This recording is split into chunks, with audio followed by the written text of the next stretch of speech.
This episode, we travel to Thailand's northwestern border region in search of a few very special snakes. Among our main targets are the MacClelland's coral snake, Omkoi Lancehead Viper, and the Wanghaoting's Krait, a snake which was not known from the country till recent years and only a small handful of herpers have managed to find. It is quite different to the regular Malayan krait in that it has very narrow white bands and a different head shape, and apparently, it's also more bitey. Got me. You got me. Wait, got me. Are you serious? Yes. Yes, got me. Wait, one sec. I gotta go to the car.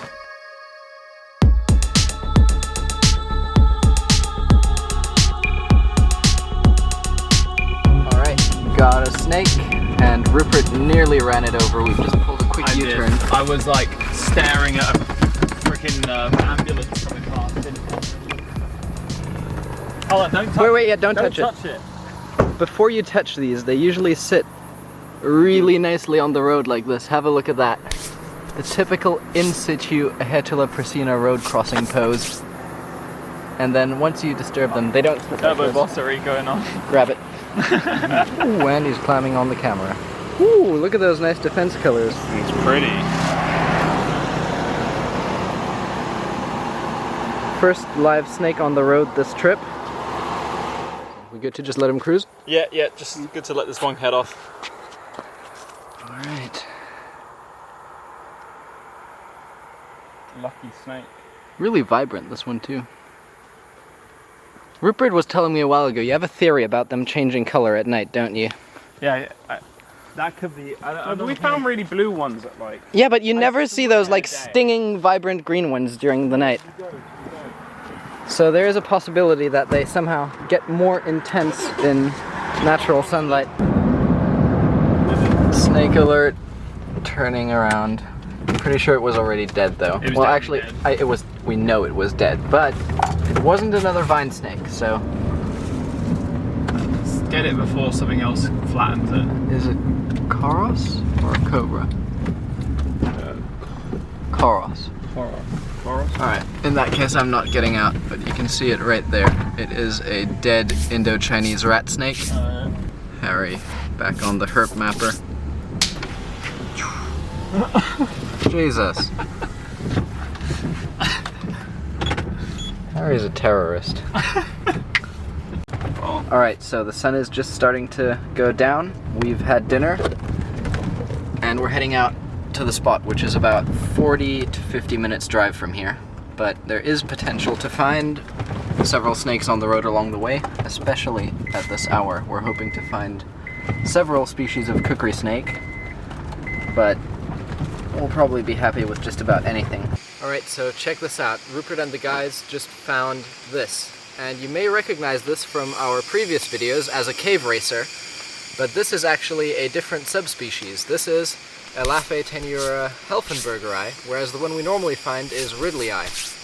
And at first glance it looks quite similar, but if you look at this rear half of the body, it's got much more intense yellows rather than that cream pale color that they usually have.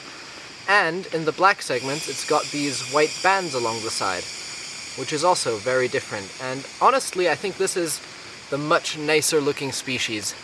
Maybe because it's a juvenile, it's just extra pretty, but overall I would say this is a much nicer species than the normal cave racers that we get commonly in the south of Thailand. Another lifer for all of us. Very happy to have got this. Of course, another small non-venomous colubrid that hangs around rocks and caves, feeding on bats, at this size probably geckos as well. We saw a lot of those. But yeah, we all taken some photos of it already, so we're just ready to release it now. Also, this one is nowhere near as defensive as many of the cave racers usually are. Yeah, Ridley I always like. I don't think I saw this one get defensive at any point, not even once. No.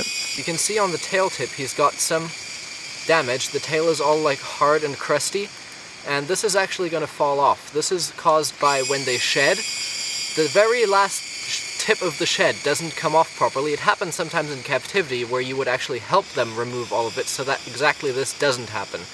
You can see this is all crusty and very brittle and already almost at the point of breaking.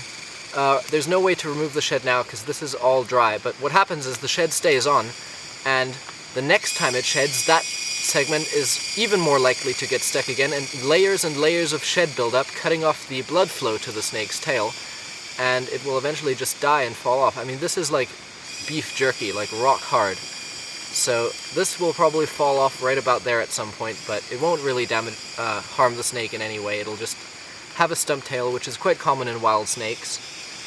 So yeah, we're just gonna let him go. Do you want to take over? Yeah.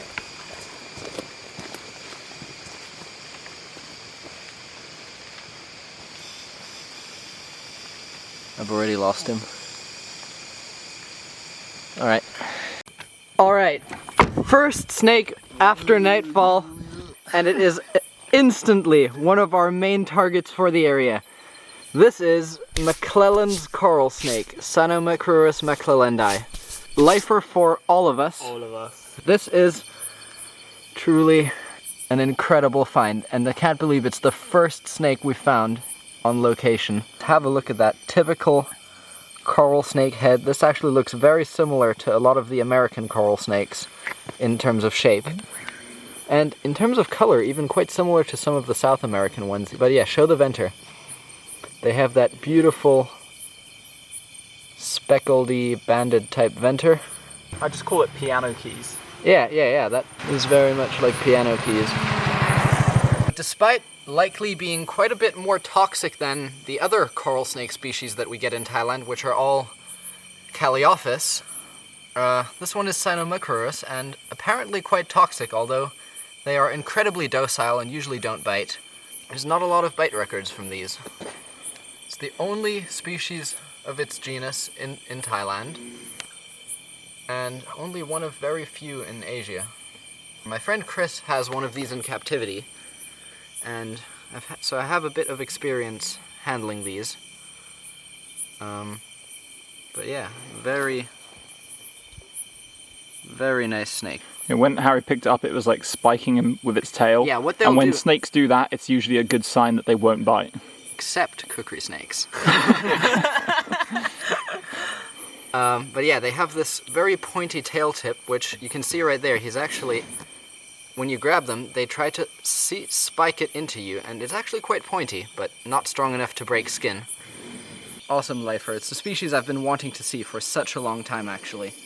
So finally seeing it in the wild after seeing several in captivity before is really, really awesome. Alright, so we've just taken a couple of photos with it, and I got a chance to actually interact with it a bit more, and he or she is actually way more docile than I first thought. I knew it was docile, but I was still a little iffy about it. But this snake, as you can see, actually has no intent to bite whatsoever. It's just totally calm. Absolutely doesn't bite. And this is actually, like, of all the venomous snakes I've handled, the one that I would say I trust the most, as far as wild snakes go. But you can see the snake actually has no intentions of biting, and I don't think it even registers biting as a defensive behavior. I think these solely use biting for catching prey. As you can see, he's digging his head into me a little, but he doesn't bite. Of course, don't try this at home, but there you have it. MacClelland's coral snake. Alright, had a lot of fun with it, so we're just gonna let it cruise up into the roadside ditch here. Alright, let's go. Alright, we finished up cruising and started walking along a little stream here, and I just found a species I'm always happy to see, and I haven't actually seen an awful lot this year. Right on the leaf here resting is a juvenile mock viper, a species which mimics venomous vipers, is mildly venomous and rear-fanged, but of course completely harmless to humans. Joop, come here. Oh, he's actually not that small. But yeah, a very neat little species, which is also very bitey, as you can see. And very spastic.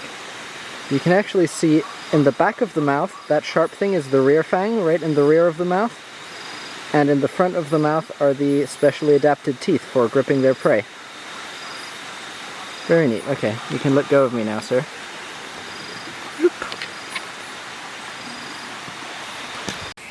Here we have a large flying frog. These are much larger than the ones we get down south. Very, very beautiful little frog. Very photogenic as well. Very cute little guy. And you can see they've got this really intense webbing between their toes that they use to fly, just like that. Where'd he go? He's gone.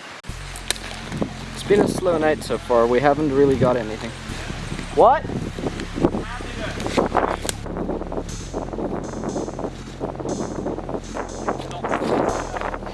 Where? Oh! So this is the northern variety that I was mentioning. The very narrow-banded one, Bungarus wanghaotingi. Rupert, take the camera. Alright, he's burrowing himself under all of this stuff. I don't actually see the head right now. That was a frog. You can see it under the root of there. Yeah. I just want to know where okay. the head is. Okay, wait. Alright, got my hand on its tail.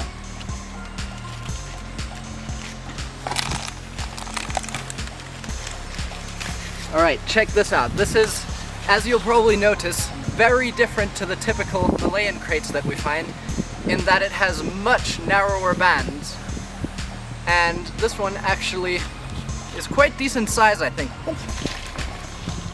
Got me. You got me. Wait, you got me. Are you serious? Yes. Yes. Got me. Wait, one sec. I gotta go to the car.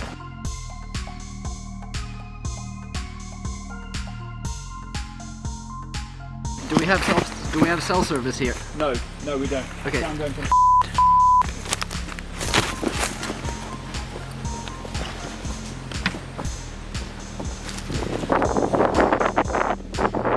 Psych. This is actually not a crate at all. This is Lycodon chapaensis. A completely harmless wolf snake, and I'm sorry if that scared you guys, but it was too good not to do, because this is actually... Oh, and he's biting me again. Alright, so all jokes aside, this is actually a completely harmless, totally non-venomous snake, but it is by far, like no other species even comes close, the best crate mimic that there is, because this looks pretty much exactly like Bungarus wanghaotingi. To show just how similar these two species look, I decided I'm going to put you guys to the test.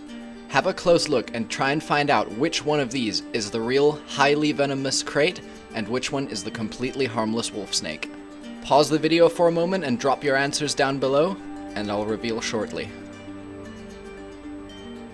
If you guessed that the harmless wolf snake was the one on the left, you are correct, and congratulations.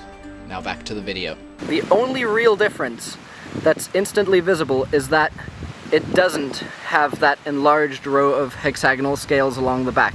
Other than that, the color, pattern, and size, and even the head shape looks extremely krait-like. This is definitely one of the wolf snakes that can really fool you if you don't know exactly what you're doing. It was probably this exact species, or rather, maybe it was Lycodon septentrionalis that tricked Joe Slowinski. Yeah. Yeah, there was actually a case of a famous herpetologist, Joe Slowinski, who died by getting bit by a krait because there was some confusion between one of these and an actual krait. But yeah, this is a harmless snake which is quite bitey, but yeah, other than that, it's literally just a wolf snake. But I really have to give it to this one. This is the most convincing mimic that I've ever seen. Most other wolf snakes, like, yeah, they're black and white and banded, but you can always tell fairly quickly that it's just a wolf snake. But with these, you really have to look very closely. And it's definitely not a snake that I would just randomly grab up without taking a very close look at first. And he stopped biting as well. Anyway, we're just gonna let this guy go, and sorry for tricking you guys. It's our second night here, and for tonight we're gonna switch things up a bit, because unfortunately I've gotten really ill. Like, I'm kind of fine, but my stomach just really hurts, so I'm not in a good place to do a whole lot of hiking. So I've just dropped off the guys at 2 different forests, and I'm gonna be on a long shift of road cruising for tonight, because that's a bit easier on my stomach. So right now I'm just driving down this small, foggy mountain road, and I will eventually get onto a bigger highway where I can do a lot of laps on. But yeah, it's a really remote area. Conditions are pretty good today. It's relatively warm, no rain. Wish me luck.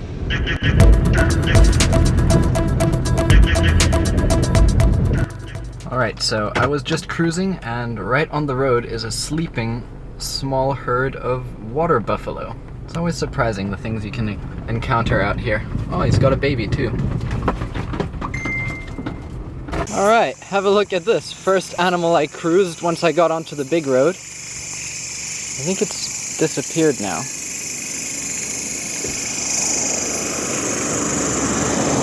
Where'd he go? Ah, here he is. Look. Look at this adorable little baby rat. I almost ran him over accidentally. When they're this young, they're just so disoriented and don't know how to avoid trouble. Here, go away, sir. What a cute little dude. Anyway, back to it. Alright, first snake. And it is... Yes! A lifer for me.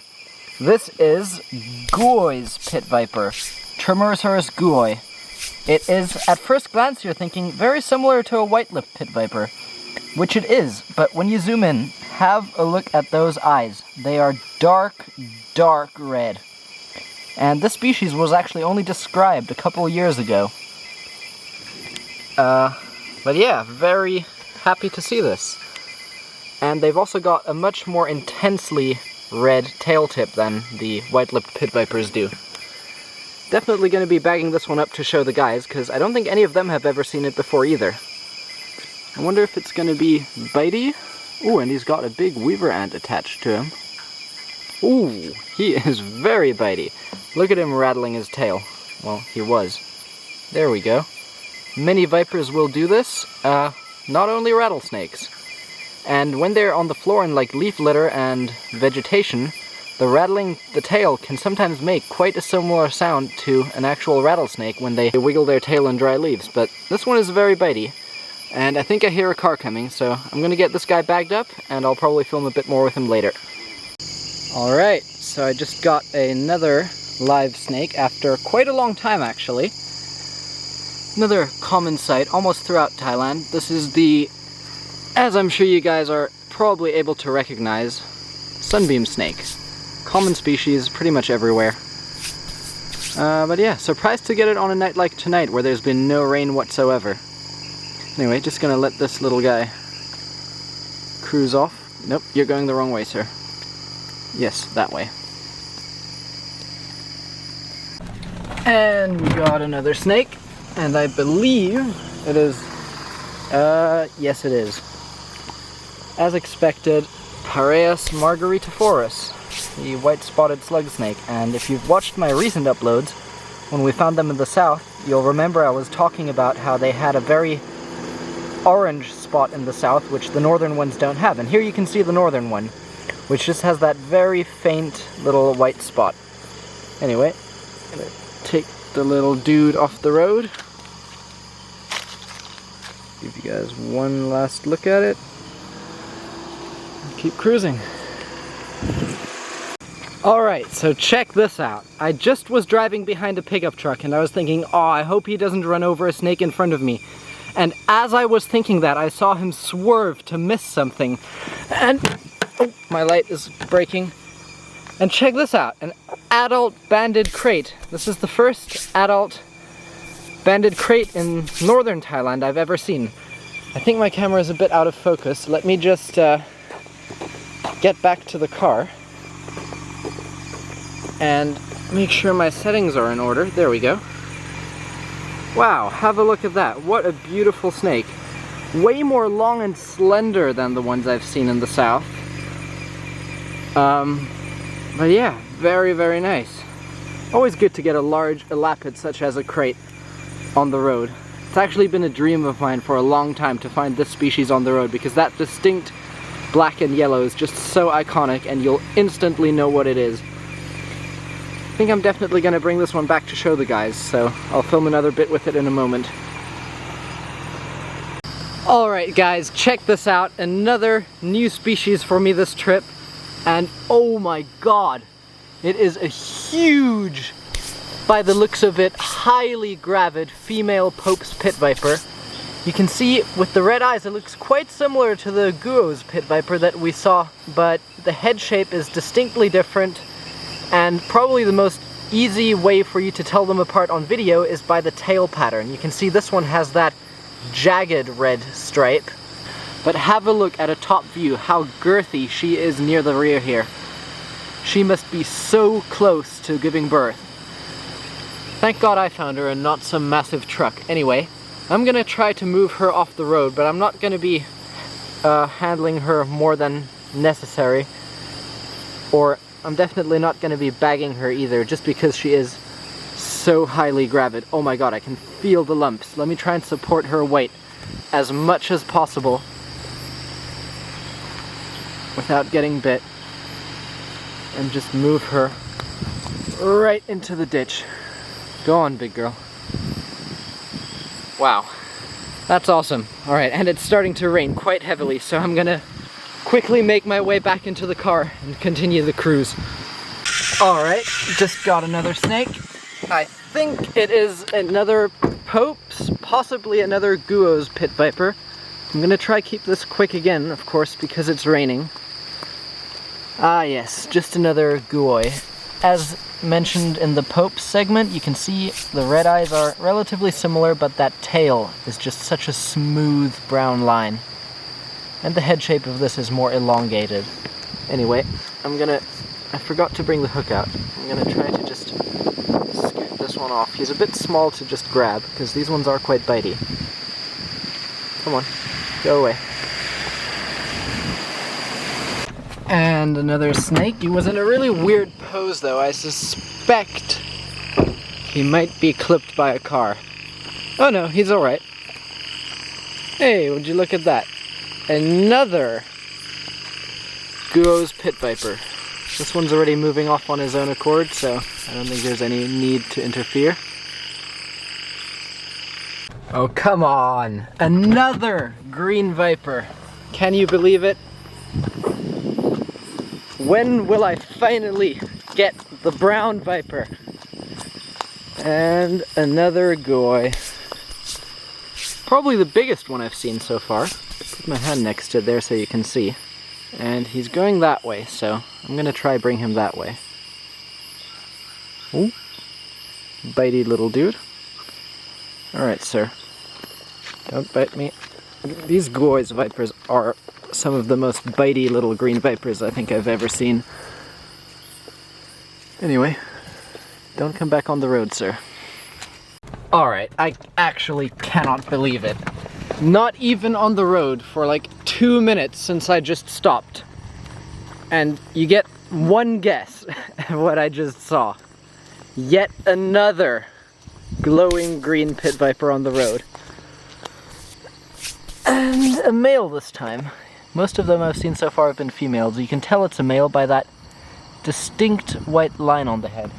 And there's a car coming. So I'm gonna take him as fast as possible. Wait for the car to pass. And let him go. Alright, at this point I'm not even gonna say a single thing. You already know what's up.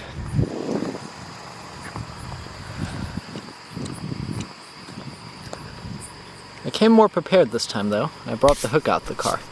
Wait, no, don't go that way.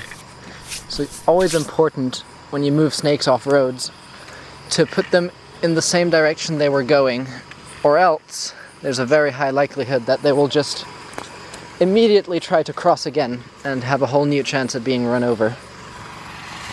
Oh my god. I literally just shat bricks for a moment. I was just driving and I saw a long, relatively slender snake with a viper-shaped raised head, and I was already starting to freak out. And upon closer inspection, it is actually not the Omkoi Lancehead, but instead a many-spotted cat snake, Buiga multimaculata, which I was honestly not expecting to be finding here, so this hadn't even crossed my mind. So when I saw it, I was just totally caught off guard. Still a nice change from the green vipers, but somewhat disappointing considering the excitement it just invoked in me. Wow. Oh well, at least one more species to add for the night. Pretty cool one at that. Anyway, it's still raining, I'm gonna get back in the car. And another snake. One that I actually didn't immediately... Oh! It's a tiny little neonate Pope's Pit Viper. I think I can hear a car coming. Crap, I forgot to bring the hook. Okay, let's see if I can do this without getting immediately bit. Wow, that is actually adorable. There you have it. Tiny, juvenile, male Pope's Pit Viper. Never actually seen one this small before. Probably gonna bring this back to photograph, just because it's a species I've seen before, but never seen one quite this small, so yeah, I'm gonna hold on to this one for a minute. Alright, so this next snake, I didn't actually get the catch on camera because it was moving fast, and I had to actually run to catch it. But here is a very decently sized sunbeam snake, probably the biggest one of the trip. These snakes always look a lot smaller on camera, but you can see there, he is several fingers thick. Definitely really, really good size individual. Back to finding our main goal, the Omkoi Lancehead. Alright, just picked up the other two guys and we started driving again.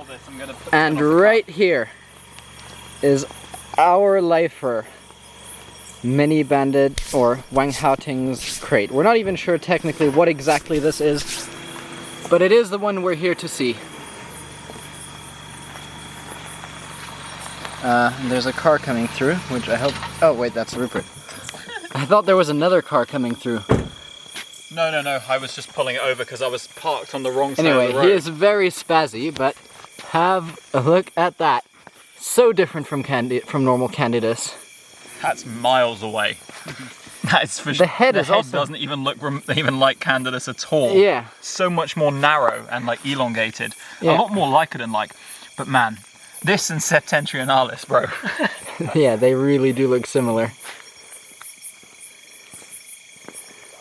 Alright, let's someone have a bag or a bottle or something. Hold on, let me grab my phone and take a pic. Okay, he is very twitchy. Very cute though. Ooh, I don't think I'm gonna be free handling this boss. Alright, well, we're gonna get this little dude elsewhere and resume the video a bit later. Alright, so we've just stopped somewhere, taken a couple photos, shown the others, and now we're going to release the little Pope's Pit Viper, who I believe is actually surprisingly calm. He was striking at me when I got him out the bottle, but as you can see he is quite well behaved now. Hello, sir. Anyway, cute little Popes. First juvenile I've ever seen that's this small, and it's also a male. You can see by that bright red stripe on the side of the head. Females don't have that, as well as the bright red stripe along the entire flank. Anyway, we're just going to set him on some little plant over here. And let him go. Alright. Alright, another new species for the night. This is Lycodon subcinctus, the northern morph. And I've never seen one before that has a grey speckled head like this. Quite interesting. Oh. And he's oh, almost bit me. Anyway, if you've watched my recent Narathewat series, you'll see how different this looks from the ones down in southern Thailand. These retain way more banding through adulthood up here. And the head shape is also distinctly different. So these might actually be a cryptic other species, which may someday be described. Oh, there we go. His bite.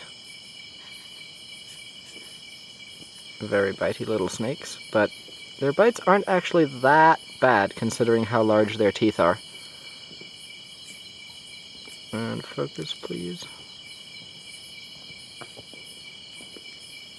Anyway, we are, since this one has unique banding, gonna do a little photo shoot with this one and then release it. Alright, so we got yet another green viper, and it is Tremorosaurus guoi. I'm just gonna see if I can encourage him off the road without actually having to get out the car, because I've been finding so many of these, it is getting somewhat tiring to get out for everyone.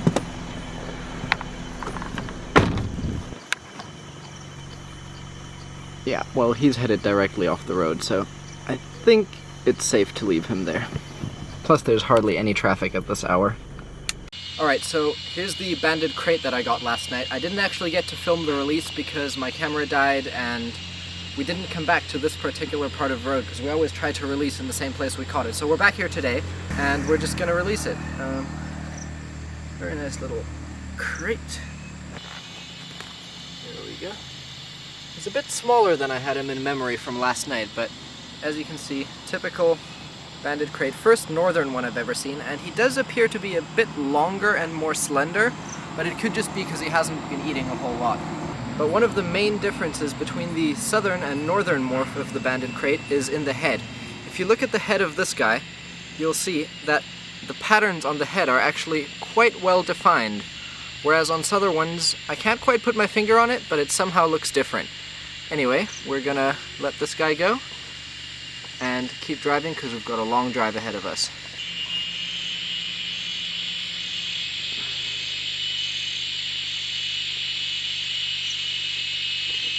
All right.